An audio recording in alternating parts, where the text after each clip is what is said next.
Welcome to the Deep Dive. Hello. Today we are cracking open one of the most frustrating and fascinating puzzles in modern American democracy. What that is. How and why people make their political choices.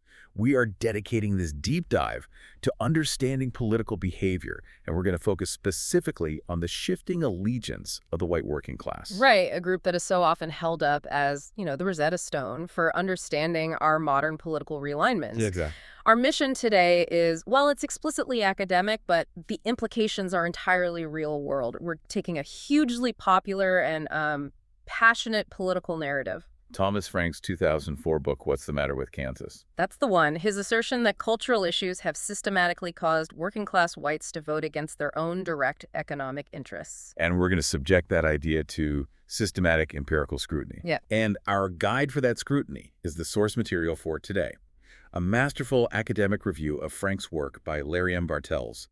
It's titled, appropriately, What's the Matter with Kansas? Which was published in the Quarterly Journal of Political Science. And Bartels, well, he used just rigorous data analysis to really test Frank's claims. We've also brought in a little bit of supplementary material to give us some context. We have some core essays that detail the foundational theories of political behavior, the socio-psychological Michigan model, and the rational choice Downsian model. And crucially, we have an update from Seth Masket, who looked at whether Frank's argument maybe finally held true in the 2016 presidential election. Which is a key part of this story. This is a really unique approach for us. We aren't just summarizing an argument, we're analyzing the methods political scientists use to understand the modern voter. Exactly. We need to know which theoretical lens is the most accurate when we talk about, groups voting for perceived cultural solidarity over material gain. Right. Before we can even assess the shift, we have to grasp the tools that are used to study it. Well, and the sources compel us to examine two massive and often competing generations of thought about how we study the voter, what's called the behavioral revolution. Okay, let's unpack this. We should start with those theoretical foundations of voting behavior itself. So we should probably begin back in the 1940s and 50s with this behavioral revolution. This was a huge sea change in political science. Before this, the field relied more on what they called thick description, right? Thick description, yeah. Case studies, legal texts, philosophy. And it often focused on normative implications, which is, how politics should work. And behavioralism just rejected all that. Completely. It demanded quantification, measurement, and the rigor of positivism. They wanted to make political science into an actual science. That was the goal. And this desire for measurable data led to two major yet conceptually opposed approaches that really dominate our field today. Okay, so let's start with the first one, the socio-psychological model, which is often just called the Michigan School. The Michigan School, centered at the University of Michigan, of course, it's the socio-psychological model. And what they did, which was so powerful, was they integrated earlier sociological factors. Things like your education level, income, occupation, your religion. Exactly, all of that. They integrated that with attitudinal concepts. Long-term party identification, short-term issue orientation, and candidate orientation. They didn't just ask who voted, they asked why, based on a deeply psychological structure. And their huge, seminal work, The American Voter, it detailed the presidential elections from the 1950s, and it put forth this idea of the funnel of causality. Which is a great metaphor. It is. If you picture a funnel, your life starts at that wide end, where these broad sociological factors, where you were born, the class of your parents, they establish these powerful initial causes. And as you move down toward the narrow spout of the funnel, which is election day. Right.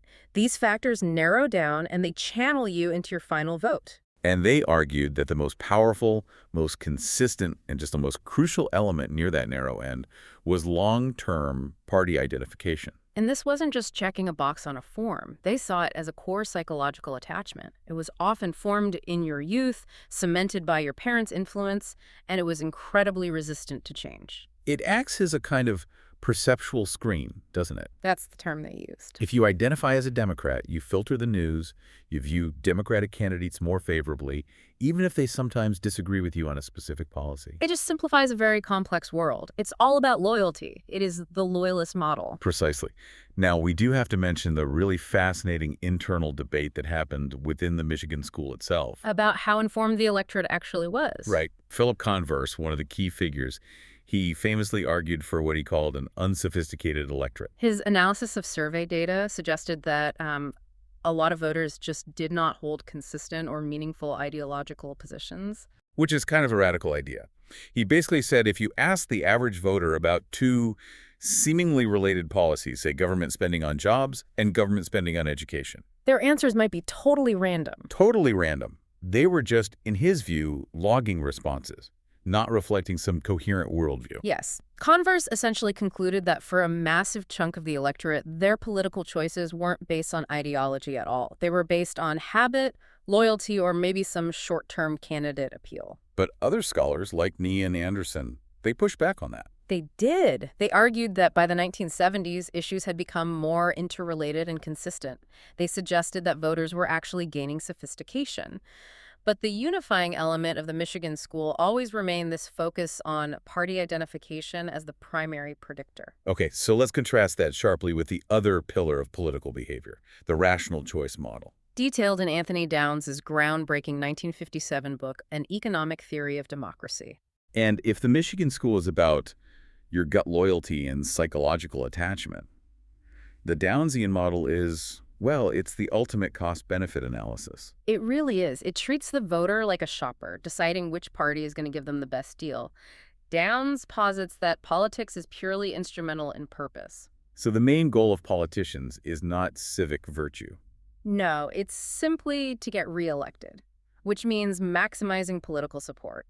And for the voter, the goal is maximizing their own self-interest. And one of the biggest differences from the Michigan model is Downs' heavy emphasis on issues. Oh, absolutely. He felt issues were kind of obscured by the psychological focus of the Michigan school. For Downs, ideology isn't some deeply held psychological belief. It's a political tool. It's a weapon, in his words. Parties, they face uncertainty about winning elections, so they develop ideologies that are often watered down or strategically vague just to maximize votes. And this leads to that famous concept of parties converging to the center. Exactly, to capture the largest portion of the median voter in the electorate. This raises a profoundly different perspective on what motivates us politically. If the Michigan model says a voter's ideology is this deep conviction, Downs is saying it's just a fluid strategy developed by political elites. And their view on non-voting is equally distinct. I mean, think about the civic virtue approach, often associated with scholars like Robert Putnam, where not voting is seen as a withdrawal from the community, a deficit of responsibility. Downs completely rejects that. He does. He rejects that normative framing. For Downs, non-voters are not lacking in virtue. Their behavior is rational. So the act of voting just disappears when the perceived costs. Like time off work, standing in line, researching candidates. When those costs outweigh the perceived benefits, especially if a voter feels like their desired goals can't be achieved electorally anyway. It's a calculation, not a moral failing. Exactly. So why do we start with these models? Well, because the entire debate between Thomas Frank and Larry Bartels is a real-world cage match between these two theories. That's a great way to put it. Frank's thesis, it essentially hinges on a Downsian view. He's saying voters are rationally prioritizing cultural issues, the wedge issues over economic ones. He argues they're calculating their choice based on these immediate salient issues. But Bartels' empirical approach, which relies so heavily on data stretching back decades, is indirectly testing whether that immediate issue calculus of Downs is actually overriding the long-term sticky loyalty of party identification from the Michigan model. Right. If the Michigan model is correct, then decades of party identification and economic alignment should trump any single issue Frank throws at us. And that is the perfect framework. So now we have to turn from the theory to the data and focus on the core of this debate sparked by Thomas Frank's provocative question. What's the matter with Kansas? Frank's narrative resonated so powerfully across the political landscape. He argued the Republican Party successfully engineered a new dominant political coalition. And he did this by convincing working-class voters who should, by all economic logic, be Democrats, to vote against their material self-interest. Because the GOP focused so intently on cultural wedge issues like guns and abortion. It's a very compelling narrative, especially if you're looking to explain Democratic losses in the heartland. But the first challenge Bartels faced in analyzing Frank's work was, well, it was methodological. Defining who the white working class actually is. Exactly. That definition proved to be critical. Frank's rhetorical focus, especially in the early parts of the book, it seemed to target the genuinely low-income demographic. Yes, the poor, the weak. The victimized. Bartels initially tested this income-based definition, people in the bottom third of the income distribution. Which in 2004 meant a family income below about $35,000. Right. And Bartels' initial analysis using that definition delivered the first major empirical blow to the narrative. Because, contrary to Frank's implication that this low-income group had abandoned the Democrats. Bartels found they had not become less democratic. In fact, among the genuinely lowest income white voters, there was some evidence of a slight increase in Democratic support over time. So Frank's original target group, the poor whites, were actually still voting Democratic, which just undercuts the entire claim of a total economic realignment. It does, but Frank then pushed back. He argued that Bartels made a primary error by focusing on income. Frank insisted the key group should be defined by educational attainment. White voters without college degrees. That was his definition. And Bartels, to his credit, adopted that educational definition for the bulk of his detailed analysis. He acknowledged that Frank was using education as his preferred proxy for class. But this is where the empirical reality starts to diverge so sharply from the passionate rhetoric. Here's where it gets really interesting. White voters without college degrees are simply not necessarily poor. Not at all. Bartels found a staggering mismatch. In 2004, 40% of white voters without college degrees who actually went to the polls had family incomes over $60,000. That is not the portrait of a desperate, economically victimized electorate that Frank painted. It's crucial because it undermines the entire premise of voting against their economic interests for a very large segment of this group. And furthermore, if you stick to the truly low-income whites without college degrees, those in the bottom third of the income distribution, George W. Bush's 2004 margin of victory was less than 2 percentage points. Less than 2 percentage points. That contrasts so dramatically with the 23-point margin that's often cited for the much broader education-defined group. So the political erosion was really happening among the more affluent, non-college educated voters, not the genuinely poor. And Frank's response to this complexity was telling. He essentially dismissed the political behavior of the very poorest members who tended to vote Democratic. He said he had little interest in meeting the poor Democrats. Right. And this is the kind of selective focus that allows a powerful political narrative to stand, even when the data show a much more complex picture, one that's polarized sharply by income within the so-called working class. Okay, so we've established the definition, non-college educated whites.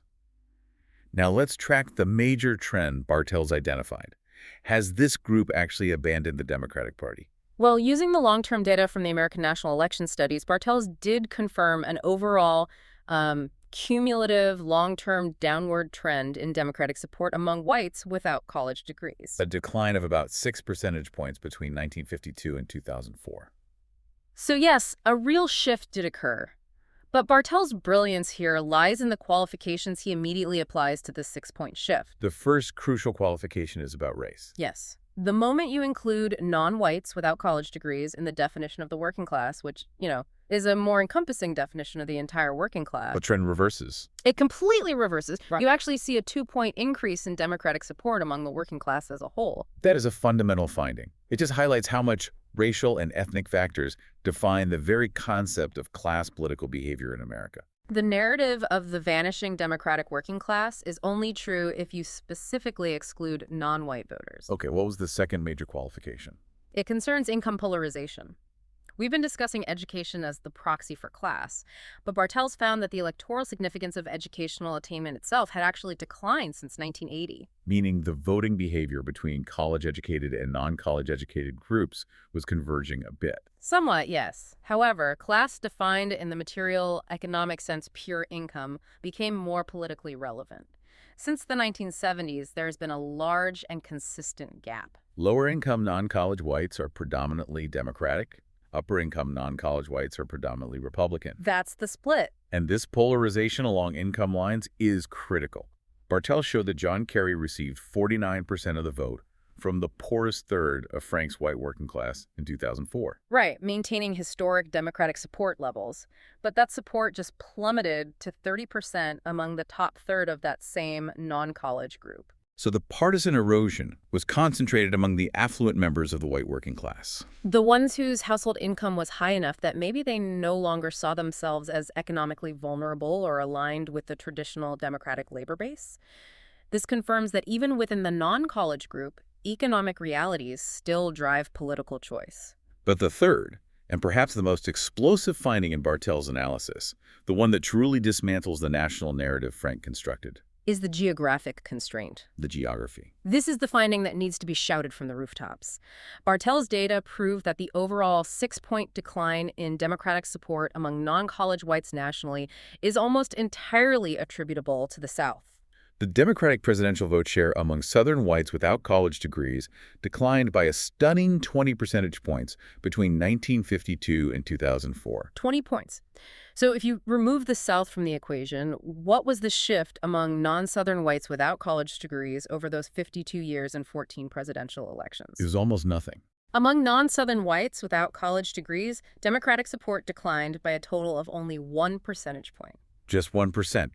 That's massive. That is the counter-narrative right there. It is. Frank's broad national backlash against economic policy, fueled by cultural issues in the Midwest, was statistically insignificant outside of the South. It means the entire national narrative that Bartels was critiquing, this idea that the white working class nationally abandoned the Democrats because of abortion and guns, was actually a symptom of a decades-long regional realignment. A shift catalyzed by the National Democratic Party's embrace of civil rights in the 1960s. Which led to the demise of the Jim Crow era and, consequently, the Democratic Solid South. And that regional shift was so powerful, it actually masked the underlying economic realities. It did. For example, Bartels found a huge 32-point Republican shift among affluent non-college Southern whites. But contrast that with an 11-point Democratic shift among low-income, non-college, non-Southern whites. The economic effects are still powerful, but that regional dynamic of race and history just overwhelmed the national aggregate. So the essential takeaway here is that Frank was diagnosing a cultural illness sweeping the nation.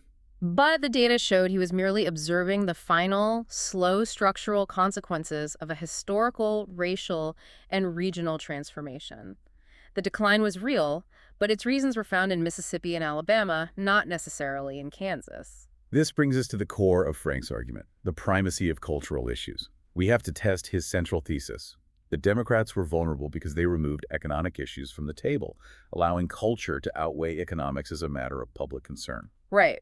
Frank suggested that because the Democrats largely accepted the conservative economic agenda, voters had no economic choice. So that left them with only the cultural wedge issues to decide their vote. And Bartels rigorously tested this using data from the American National Election Studies from 1984 through 2004, focusing on the weight voters attached to specific issues. So to measure how much an issue really mattered, how much it actually swung a voter's choice, Bartels used a technique that gave each issue a score, a coefficient. And the higher the coefficient, the more that issue mattered in the final voting decision. So among non-college whites, did cultural issues have a higher coefficient than economic ones? The answer was unequivocally no. Bartels found that among non-college whites, the coefficient for the economic issue of government spending and services was 1.47. 1.47. And what was it for the most potent cultural issue, abortion? Only 0.56. So economic issues were more than twice as important. That's a massive gap. It is. Even economic issues Bartels described as antiquated, like government jobs and income maintenance, were found to be as important as abortion and gender roles combined. Which completely debunks the idea that economic concerns had just vanished from the electorate's calculus. And there's a second, equally surprising empirical finding here that completely flips the script. Frank implied that the cultural wedge was specifically engineered for the working class. But Bartels asked, do non-college whites attach more weight to cultural issues than better-educated whites? And the data said? No. Better-educated whites attach more than twice as much weight to abortion as those without college degrees. Wow. And the disparity was even greater for issues like gender roles. The growing importance of social issues, Bartels showed, was not primarily a white working-class phenomenon. It was driven more significantly by better-educated white voters. Imagine that. The biggest surge in social conservatism wasn't happening among the non-college voters in Kansas. It was happening among better-educated whites. Right. Which suggests that if the Republicans were using cultural wedge issues, they were succeeding most effectively with a group Frank wasn't even focused on. And Bartels even tracked the trend in issue salience over that 20-year period. He did. And while abortion's electoral significance did increase for non-college whites, that increase was more than twice as large for better-educated whites. So the growing intensity of the culture wars was initially felt more keenly among the highly educated. It seems so. So what about Frank's claim that economic issues had disappeared? Had their impact on voting decisions vanish by 2004? The data, again, contradict this claim directly. Bartels showed that the trend coefficients for economic issues demonstrated that, if anything, those issues had a slightly larger impact on Frank's white working-class voters in the 2004 election than they'd had in earlier years. So economic issues had lost none of their potency. The conclusion is inescapable. Material concerns were absolutely still of primary importance to this group. And Bartels even went further, analyzing a richer portfolio of cultural wedge issues that were available in the 2004 American National Election Studies data. Yeah, things like gun control, gay marriage, the death penalty, to see if the combined effect bolstered Frank's argument. And the result was? The same. In the 2004 election, the top issues driving non-college white votes included defense spending and military intervention, likely due to the Iraq War context, followed immediately by the core economic issues of government spending and Social Security privatization. And when you combine the total impact of all 7 major cultural issues, Bartels analyzed abortion, guns, school vouchers, gay marriage, the death penalty, immigration, and gender roles. What was their aggregate influence compared to economic issues? Their combined impact was only about 2/3 the total impact of the 5 core economic issues. Which provides robust empirical evidence that material economic concerns remained of primary importance to Frank's white working-class voters right through the 2004 election cycle. It does. This leads us to the final and maybe the most mind-bending section of Bartels' critique, the analysis of party proximity. This is where Frank asserted that the Democratic strategy was criminally stupid because Democrats had largely accepted the conservative economic agenda, leaving voters no economic alternative. And this is where Bartels reveals a complete inversion of Frank's account. He used 2004 data to determine where non-college white voters perceive themselves, and the 2 major parties stood on economic and social issues. So, first question. Did the voters believe the Democrats had become conservative on economics? Absolutely not. They placed the Democratic Party well to the left of center on every single measured economic issue: government spending, jobs, aid to minority groups. So they perceived very real, important differences between the parties. Which directly refutes the idea of no choice. Okay, so where did these white working-class voters place themselves economically? They saw themselves as closer to the Republican Party on every measured economic issue. Every single one. Every single one. Plurality saw themselves as closer to the Republicans on government jobs, aid to minority groups, and government spending.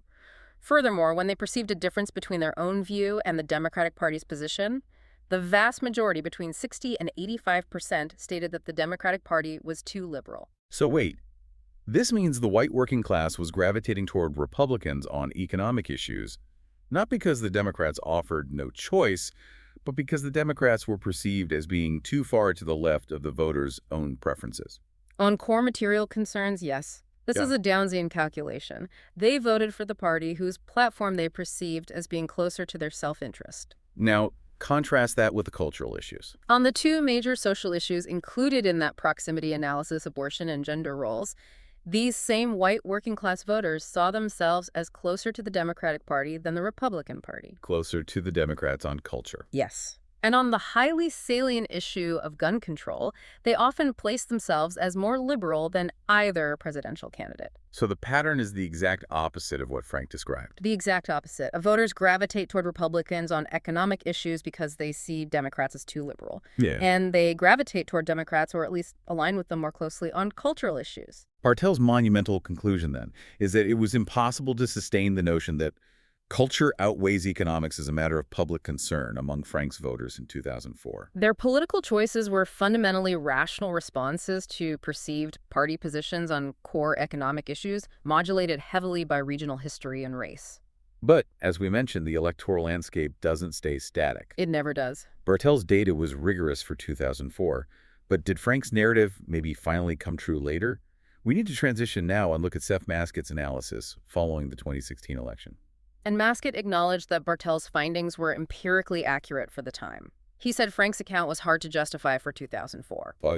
But he argues that the specific environment of the 2016 election aligned far better with Frank's original thesis of cultural and identity appeals overriding economic concerns. And the 2016 data shift is just undeniable.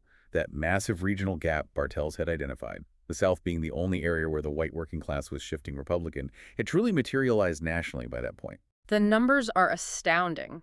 Non-college educated whites broke for Donald Trump over Hillary Clinton by an astonishing 37-point margin. 66% to 29%. And critically, this margin was replicated outside the South. In key swing states like Pennsylvania, this demographic voted 64-32 for Trump.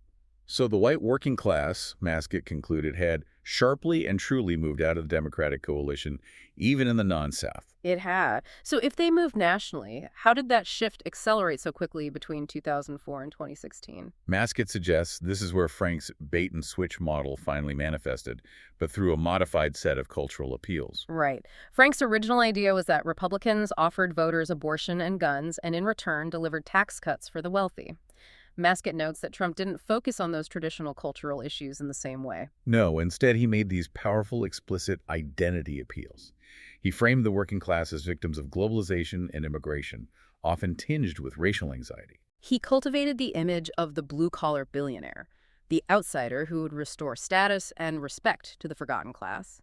He promised populist action building a wall, bringing back jobs, draining the swamp. And these appeals spoke less to traditional policy differences and more to status and resentment. And Masket argued that the immediate pivot post-election strongly confirmed Frank's broader point about the economic betrayal. Right. Trump's administration immediately filled key positions, not with populists, but with wealthy individuals and Washington insiders, Including a Treasury Secretary pick from Goldman Sachs. The legislative focus immediately shifted to repealing the Affordable Care Act and a massive corporate tax cut policies. Masket argues were likely to disproportionately harm the very working class that elected him. So while Bartels proved Frank was wrong on the empirical facts of the 2004 election, Masket suggests that by 2016, the political environment, through the effective use of identity politics and status anxiety, had successfully engineered the national cultural economic inversion Frank predicted. Albeit delayed and through slightly different rhetorical means. This brings us to a crucial synthesis on political choice and the persistence of our two models. Bartels demonstrated that in 2004, the Michigan model's long-term identification, heavily influenced by regional and economic structures, was still the primary driver. The shift was slow and structural. But Masket showed that by 2016, the power of immediate identity-based appeals and populist messaging, which align much more closely with the strategic, issue-focused side of the Downsian model, could accelerate that shift nationally, overriding existing policy preferences. And this demonstrates that political behavior is just not static. A structural shift that took 50 years to creep across the South was successfully magnified and nationalized in just 12 years by a specific kind of Downsian issue framing. One that focused on identity, perhaps tapping into status anxiety rather than just policy anxiety. Let's bring Philip Converse's idea of the unsophisticated electorate back in here. If voters don't have deep, consistent ideological beliefs on policy, they are susceptible to rhetoric that validates their identity or addresses immediate grievances, even if the eventual economic outcome might hurt them. That lack of ideological consistency makes them prime targets for a bait-and-switch that emphasizes cultural wins while delivering economic losses. That is the ultimate conclusion, isn't it? Bartels showed that in 2004, white working-class voters were making economic calculations. They were preferring the GOP on economic grounds because the Democrats were too liberal. They weren't voting against their economic self-interest. They were voting for the party they perceived as closer to their economic interest. But Masket showed that by 2016, the powerful identity framing may have lowered the salience of that economic calculation to the point where the shift became purely cultural. It's a profound shift. This exploration has taken us from the abstract theory of the funnel of causality to the raw, polarized data of recent elections. We've wrestled with defining the working class by income versus education, tracked the tectonic shift of the South, and analyzed the enduring and sometimes inverted importance of economic versus cultural issues. And Bartels' empirical precision in what's the matter with Kansas provided a vital correction to a very powerful narrative. And that correction reveals the deep strategy involved in political campaigns today. It does. Remember, Bartels' 2004 data showed that white working-class voters were actually more liberal than the Republican Party on key cultural issues like gun control and abortion. They were not inherently right-wing on social issues. No. Which leaves us with a final provocative thought, one that bridges the gap between the structure of 2004 and the acceleration of 2016. Okay, let's hear it. Is the increasing emphasis on identity and cultural warfare today due to voters fundamentally changing their deep-seated policy views? Becoming more conservative on abortion, for instance? Or have the parties simply become dramatically more effective at utilizing political rhetoric to override those latent policy positions, convincing voters that cultural solidarity is the only thing that truly matters? That is the essential challenge for any analysis of political choice today. Do voters truly abandon their material interests when they vote? Or are they simply being convinced that their material interests align with the party that promises cultural affirmation? That's the question we want to encourage you, the listener, to carry forward. When you analyze political commentary, do you define class based on income or education? And does that definition actually match the political behavior you observe? A lot to think about. Thank you for joining us on this deep dive into the complex nature of political choice and realignment.